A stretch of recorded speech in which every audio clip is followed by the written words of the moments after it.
All right. Hello and welcome to CryptoBiz Media. Yeah. I hope you all are doing great tonight. How's the market treated you this week? Hope you all have been making profitable trades. With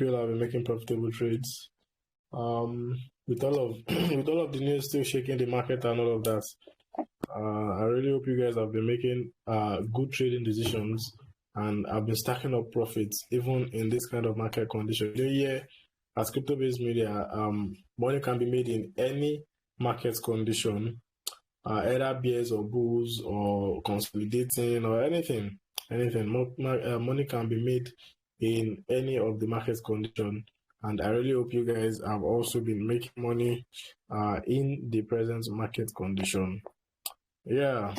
Okay. I think we should get started already because it's already super late. It's already super late. I think we should get started. So anyone that comes in now, we join us. Yeah. So today we are going to be looking at how to keep your crypto secure in 2022. Yeah, how to keep your crypto secure in 2022. You all saw the news of FTX. Even if you are living under the rock, you are definitely going to see that particular news of FTX blowing up. Like, it caught everyone by surprise because FTX, a very big exchange next to Binance, actually did liquidated. Like, an exchange like that, like, it actually did shock the whole of the cryptocurrency market. And a lot of exchanges have come out after then to say, okay, they are not like FTX, that they keep their own money, like the money for the users, that they keep it secure and they don't use the users' money to play a game or use it to as collateral to borrow funds or any kind of dangerous game like that. Like, that is even supposed to be the first rule. Like, you shouldn't even toy with people's money. Normally, like the banks, that is why most of us are even running away from the banks, because if we keep our money in the banks, they might be using this money. In fact, it's not even they might, they are actually using this money to trade. Yeah, the banks are using your money to trade the forex markets. Yes, the foreign exchange markets. The banks trade too, and they are the large movers. They are the institutions in the market. So in crypto, it shouldn't be the same thing. Like, that's a system that we've been avoiding since all of this time, since all of these days. That's why we are joining crypto, because we believe that our money is secure here. And the fact is just the fact that if you are using a centralized exchange, just to know that you are still in decentralized economy. You are still in decentralized business. You are just using blockchain. We are still in decentralized economy, because it is very easy for the owner of the exchange to make use of your funds, to withdraw your funds or to use your funds without your knowledge. Do you understand this now? So that is it, honestly. And tonight we're actually going to be looking at how to now keep your cryptocurrency safe, because the fact is that if you had crypto in FTX, when that problem happened, they actually held withdrawal. I don't know whether they've released the withdrawal now, whether withdrawal is now open up, but I think it should be. And this is because they don't have enough funds, because users are already asking for their money back. And the fact is that this thing is not about maybe FTX only. All the other exchanges you see out there, they still stand at that risk. I'm very, very 100% sure today that each of these big exchanges you see, let all of their users withdraw money and see whether they are still going to be standing 10 toes on their feet. It's not possible. It's just like you have a customer and all of the customers are leaving you at the same time. Man, you go bankrupt.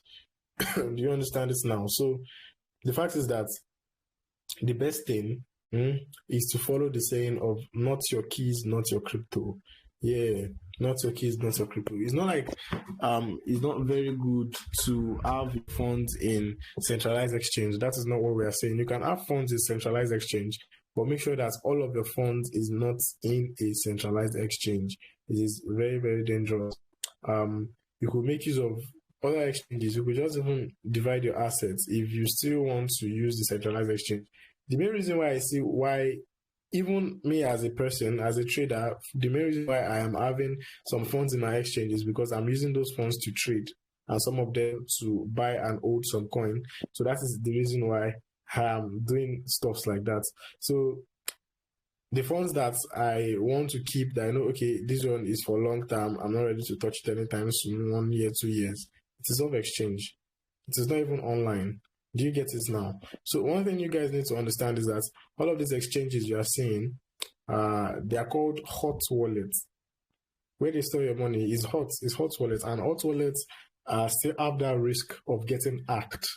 Yeah, it has the risk of getting hacked. Even Trust Wallet, I think. Yeah, Trust Wallet. You see, those other wallets that gives you 12 key phrase and all of that, they are still hot wallets, and they are still it's still possible to get hacked with those kind of wallets. There's a friend of mine who in 2021 got thousands of dollars left his Trust Wallet, and they claimed that it doesn't do airdrop, doesn't do anything, that he just had his funds in Trust Wallet, and then suddenly he saw that the fund was wiped out, unfortunately. So that is because he was using a hot wallet. I don't think that fund was in a cold exchange. Was in a cold wallet, or is in a cold storage. Now, a cold storage is not going to have access to online. It's not going to have any access to internet. Do you understand it?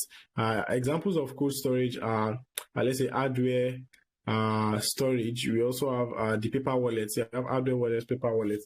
So these kind of wallets, they are there because people that hack, they come online before they hack. Do you understand it? It is internet access that they use to hack you. But if your wallet is offline, there's no way they are going to be able to access that particular wallet and withdraw funds from it. It is just as easy as that. So for you to be able to keep your crypto safe, part of the things that you should notice, part of the things that you should know, part of the things that you should make sure that you are doing is, number one, not to click phishing links. Yeah, phishing links are the kind of links that you see that they tell you, get this airdrop right now, so and so, and then you click on it. They'll start asking you for information that they are not even supposed to ask you for. Like, imagine them asking you for your 12 key phrase of your wallet. Do you understand this? If you do mistake to input that particular 12 key phrase, man, you are gone. Your wallet is gone. Your wallet is gone. Support the law. Your wallet is gone, honestly. So you should never also share your 12 key phrase with anyone. Your 12 key phrase can be seen or can be generated if you make use of Trust Wallet. Yes, you have access to a 12 key phrase. So, that saying of not your key, not your key, not your wallet, it's actually talking about 12 key phrases. If you're using a wallet that gives you your key, that 12 key phrases, those 12 different words, you're using a wallet that gives you something like that. That means your money is still secured more than somebody that has their money in an exchange. That is it. It's still secure more than somebody that has money in their exchange. So if you have your 12 key phrase, you are good to go. But make sure that you don't put this 12 key phrase online. 12 key phrase is not something that you can say you want to save it to Google account. No. If they have access to your Google account, forget it. Your money is gone. Your 12 key phrase is gone. Your money is gone. Honestly, if anybody get hold of it and they make use of it, they can easily recover your wallet. Because if I see any 12 key phrase right now, with just that 12 key phrase, I can access any wallet in this world. Do you understand this now? So once you've generated your 12 key phrase in your Trust Wallet or whatever wallet you are using, just make sure that you write it down somewhere on a paper. Write it down somewhere on a paper where nobody will have access to it. Or maybe you could just give the access to somebody that you already know that this person, you trust this person. Do you understand it? So that's it, honestly, because there are actually sometimes something might happen, God forbid, in case of emergency. You might want to actually access this thing and you are unable to access it yourself. So you'd have to tell that person to access it for you. So make sure that you keep your 12 key phrase very, very safe. And not clicking phishing links. There are a lot of bait links out there. There was one I saw recently. I thought it was like, I was gone already. It was only God that saved me. Like, I clicked the link. I saw that what I saw was Binance.com, and I actually thought it was Binance I was like, wow, so it is Binance. Like, the thing was almost loaded before I saw, man, this is not Binance, so this is Binance. What is this? You see all of those links that look alike, all those look alike links. Do you understand this now? They are phishing links. Just stay away from them. Even if they tell you that earn $10 million. In fact, I'm going to show you guys, there's one particular one that is very, very common. These guys send phishing link my mail every time. Like, I'm going to check my spam right now. I'm always saying that. Okay, great. I'm going to share my screen and share it to you guys right now. So you see how it looks like. Like, there are some sites that you've actually put that your mail into, and you don't know these people are going to be using your mail for malicious activities. So please, if you've done that, please kindly, okay, look at it here. I hope you all can see my screen. You see this Google Forms? It said 0.481045 Bitcoins were sent to you. If I click on this right now, you see that there's a link. It says Google Form. Thanks for filling out 0.4 were sent to you. Here is what was received, 0.4 mail. Congratulations. You see this particular link? If I should click on it, man, I'm gone. So I wouldn't even try. I'm even grateful that I have an example to show you here. These are please don't click on any other link. See, it's been over a year now since I've ever clicked on airdrops. Been over a year that I've clicked on airdrops. I don't do airdrops again, because as I was hearing the case of people saying that they've always done airdrop with their wallets, and unfortunately one day they just wake up and say that everything is gone. Like, even they don't even need your 12 key phrase anymore. These hackers are now very advanced. They don't need your 12 key phrase. You just need to interact. Maybe you just need to add their coin to your Trust Wallet or something, or interact with their contract address or something, and then you won't even know it. You won't even know it. So there are a lot of ways that these hackers use. So, and this money is your hard-earned money. You remember the time you spent on screen analyzing before you actually make money. You now make profits, you now save your money, and somebody somewhere who is an hacker will now come and pack out your money. No, it shouldn't be so, please. It shouldn't be so. So make sure that your 12 key phrase is safe and don't click any phishing link. Another one is keeping okay, I think I've mentioned keeping your 12 key phrase safe. Yeah, thank you. Sorry about that. I didn't even know where my network went out. Sorry about that. So particularly, okay, so I was talking about a friend of mine that was a victim of a phishing link. This is not even about blockchain, it's not about Bitcoin this time around, but she was a victim of a phishing link. So she was sent this particular link by her brother, and the brother too didn't know. So the brother wanted to register, I think, for immigration or Navy service, I can't really remember. But they sent them that link. They said registration is opened. So now she went there like a tech-savvy person now, like at least I can pay for my younger brother, and I know how to do these things. I know how to pay for payment online and all of that. Because of the small payments we've been doing, you don't think you know how to handle these things. Now, she went ahead there. She checked the site. She saw where to enter her card information. She input her card information. Those 16 digits in front. She input everything, and they ask for months and year of expiry date. They ask for a CVV, the last 3 numbers behind the card.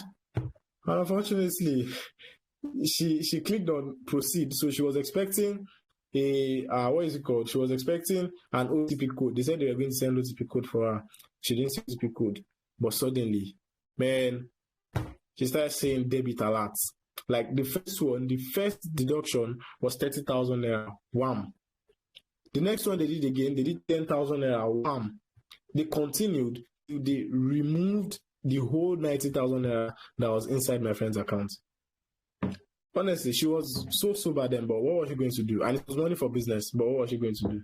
She had no choice. It was her fault that she didn't actually verify that website before proceeding. So she actually went to the bank and compared it, and the bank told her to come back in the next 48 working days. I'm like, are you sure 48 working days or 48 working hours? She said 48 working days. I said, what? I was even like angry and telling her to go and meet them at the bank and tell her that's nonsense. But when she now explained to me, I said, man, it's gone. It's gone, honestly. She had to like block that card before recovering from something like that. So guys, please, what I'm trying to tell you here is that please don't enter your informations, your vital informations anyhow, anywhere. You see your 12 key phrase in Bitcoin, your 12 key phrase in your wallet, they are like those 16 digits on your card. See, some hackers don't even need your CVV. They don't need the number behind. They don't even need what is it called? They don't even need the code, the OTP code. They don't even need it. Some hackers don't even need it. What they just need is those first 16 digits. Once they get it, they're gone. You are gone. Once they get it, you are gone. That's it. So please make sure that you keep all of this vital information. Make sure that you keep it safe. Make sure that you don't expose it anyhow. So your 12 key phrase also, make sure that you keep it safe. Make sure that you don't click on anyhow link. So I think we've covered a very, very large aspect on how to keep your cryptocurrency secure in 2022. If you have any question, you can as well send them in right now. Just raise your hand and then I'm going to be giving you the mic to talk. All right. If you have any questions, just raise your hand.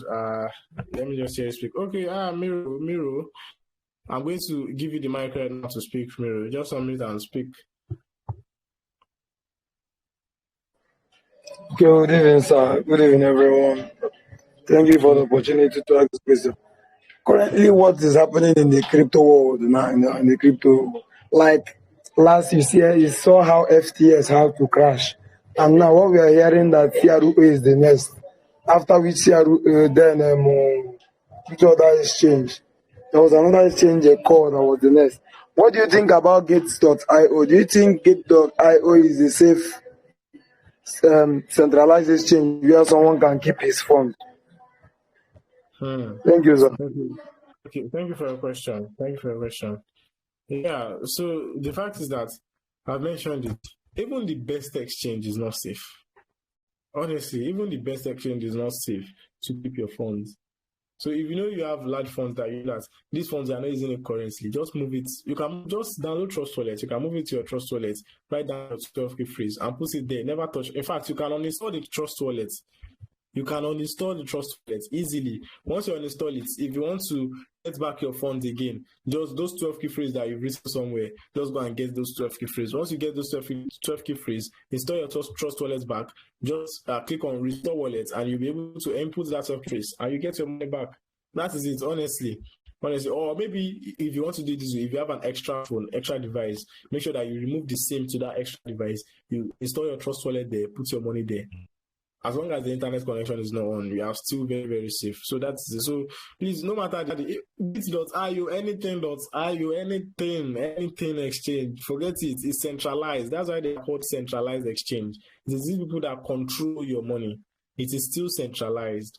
Crypto is not yet where we all want it to be. The main goal is decentralization, full option decentralization. Whereby if you even want to trade, you can trade on decentralized exchanges, let everything be decentralized. But we still have centralized exchanges doing the things for us. So please, no exchange is safe at this point. No exchange is safe at this point. So if you really value your money and you really want to keep your money safe, please, not your crypto, not your keys, not your crypto. That is it. Since it is not your keys, forget it's not your crypto. So it can be lost at any time. But if it is funds that you are going to be using, if there are funds that you are going to be using anytime soon, or you are going to be using it to trade, you can as well leave it in the exchange and continue to use it to do your transaction. That is it. So are there any other questions? You guys want to ask tonight? Okay, Michael Essien, I'm going to be giving you the mic now to speak. Yeah, Michael Essien, you can unmute yourself and speak now. Good evening, Chief. Yeah, good evening. Yes, so I want to ask about this hardware wallet. What do you think about it and how does it work? And how can one get one? Okay, great. Thank you for your question, Michael. So basically, hardware wallets are like cold wallets. I've said it earlier, they are not offline. Do you understand? And you getting an hardware wallet, I'm not really sure about the price. I can't really recall. There are some trusted brands. Can I really remember their name? Okay, but I know there are a lot of brands like that. Yes, there's Trezor Wallet. I can remember Trezor. There's Trezor Wallet. You can easily get Trezor Wallet, and I think you can get it on Amazon for, I don't know whether it's $60 or $100. I can't really recall. Was there are other wallets. I think there was even another one too that I saw that is not like a flash drive tool like that, but this is an hardware wallet. Do you understand? So you can easily get these hardware wallets and make use of them. And that is it. That's it. So okay, Miro, once again, let me give you the mic and we'll call it a night. Yeah, Miro, unmute and speak now. Miro, can you hear me? If you can hear me, just unmute. I see you are raising up your hand again. I say, can you hear me now? Yeah, I can hear you. Go ahead. Okay, you're talking about keeping your funds in a decentralized exchange like Trust Wallet. There are some tokens or like there are some coins that are not on Trust Wallet, like Waves. It's not on Trust Wallet. There are other tokens that are not on Trust Wallet. So what do you do when the tokens you want to have are not on Trust Wallet? What then do you do? Okay. Thank you for your question. Yeah. So basically, when you go to Trust Wallets, you search, that search stuff. When you search for it, you are supposed to see your token if it's a very popular one. But if you are not seeing that particular token there are other ways around it. What you need to do is to add the contract address of that coin. Do you understand? Add the contract address. Once you go to that search, you see add, and then you see contract address. You go to either coinmarketcap.com or go to coingecko.com. You see the contract address. Click on copy. Once you click on copy the contract address, you add it in the Trust Wallet, and then you'll be able to add that coin. Do you understand? So that is it. And if you are still not getting it right, maybe I'm going to make a tutorial video on it later, or maybe for the time being, you could just search on Google and say how to add Waves to Trust Wallet or how to add your coin to Trust Wallet. So that is it. That's it, honestly. So thank you a lot, guys. Thank you for attending this webinar. I really hope to see you all next week. And make sure that when you're coming next week, come with a friend. Please and please. We are 12 presently that is ending this meeting. So if you come with a friend next time, that's 24. So the upper week, if your friends to come with another friend, that is more friends, and we are getting bigger. So thank you all. Thank you very much. And one thing, guys, if you are here and you have not gotten our course on crypto-based media yet, 25th to 30th, I'm telling you a secret. In fact, Crypto Pastor was not here this thing, I'm telling you guys. 25th to 30th is our Black Friday, which we are going to be having 50% slash discount on the course and the signal. So the course will no longer be 130,000, it will now be 65,000, and same thing applies to the signal group also. So thank you all for attending. See you next time. Yeah, see you next Friday. Sorry. See you next Saturday. Thank you.